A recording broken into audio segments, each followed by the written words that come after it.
Doctor ortho, अब दर्द भी घुटने टेकेगा।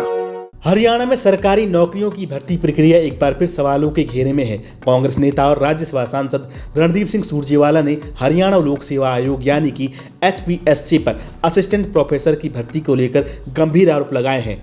हिसार में प्रेस कॉन्फ्रेंस के दौरान उन्होंने आयोग को हेरा फेरी सर्विस कमीशन करार दिया और मांग की कि आयोग को तुरंत भंग कर दिया जाए और पूरी भर्ती प्रक्रिया की न्यायिक जांच होनी चाहिए। उन्होंने ये भी कहा कि कांग्रेस इस मसले को लेकर जनता के बीच जाएगी क्योंकि हरियाणा के लाखों बेरोजगार युवाओं के भविष्य का ये सवाल है।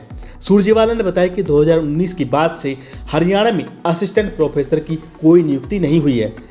7 साल के लंबे इंतजार के बाद अगस्त 2024 में 26 विषयों के लिए कुल 2424 पदों पर भर्ती प्रक्रिया शुरू की गई। करीब 1.5 लाख युवाओं ने इन पदों के लिए आवेदन किया, लेकिन भर्ती प्रक्रिया शुरू होते ही घोटाले, धांधली और पेपर लीक की खबरें सामने आने लगी। उन्होंने दावा किया कि 29 मई 2025 को पॉलिटिकल साइंस के पेपर की सील टूटी हुई मिली। ठीक इसी तरह 1 जून को हिंदी के पेपर में भी लिफाफे खुले पाए गए। जब इस पर सवाल उठे तो आयोग के चेयरमैन आलोक वर्मा ने सफाई दी कि पैकिंग के दौरान सील टूट गई, लेकिन जब विवाद बढ़ा तो 2 दिन बाद ही परीक्षा रद्द कर दी गई। सबसे बड़ा खुलासा सुरजेवाला ने जियोग्राफी विषय के पेपर को लेकर किया। उन्होंने कहा कि इस पेपर में 32 सवाल बिहार लोक सेवा आयोग के पेपर से हूबहू कॉपी किए गए।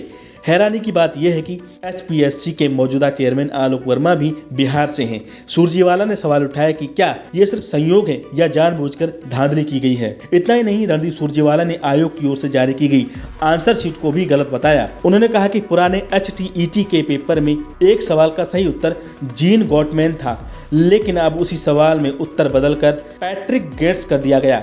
यही नहीं, रिवाइज आंसर की में भी 10 सवालों को डिलीट कर दिया गया, जिनमें से 6 सवाल पूरी तरह से वैध थे, जबकि 5 ऐसे सवाल थे जिनके 2 सही उत्तर थे, लेकिन उन्हें भी पूरी तरह से हटा दिया गया। सुरजेवाला ने कहा कि ये सब योग्य उम्मीदवारों के साथ सरासर अन्याय है और इससे पूरी परीक्षा की वैधता पर सवाल खड़े हो जाते हैं। सुरजेवाला ने आरोप लगाया कि यह सब हरियाणा के मुख्यमंत्री नैब सिंह सैनी की नाक के नीचे हो रहा है और वे इसकी जिम्मेदारी से भाग नहीं सकते।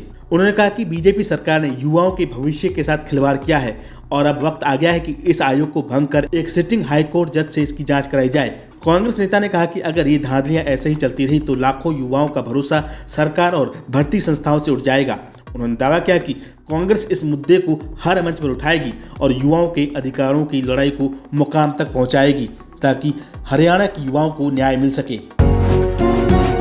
डॉक्टर ऑर्थो, अब दर्द भी घुटने टेकेगा।